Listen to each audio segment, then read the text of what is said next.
olsun diye mənfi 1, 3. Aşağıdan kökləri ayırsaq, hasili 2 olsun diye 1, 2.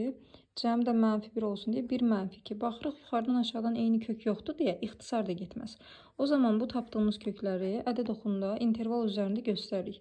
Bir də fikir verdik ki, bu dəyişənlərin yüksək qüvvətlərin qarşısı müsbət olsun ki, istiqamətdə müsbətdən başlasın. Köklərimizi düzsək, mənfi 1, daha doğrusu mənfi 2, sonra mənfi 1, müsbət 1 və 3 var. Sürətə aid olan köklərimizi mənfi 1, 3-ün altından xətt çəkdiyinə görə bunların için doldururuq.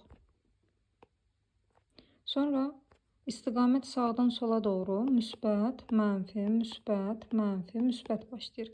Və bizdən də misalda kiçikləri dediyinə görə mənfi hissəni dairəyə alırıq. Həllimiz olur mənfi 2-dən mənfi 1-ə qədər, birləşmək 1-dən 3-ə qədər. Buradan da mənfi 1-i almalıdır. Daha doğrusu mənfi 1 almalıdır, bir də 3 almalıdır. Uygun cevabımız da A variantı.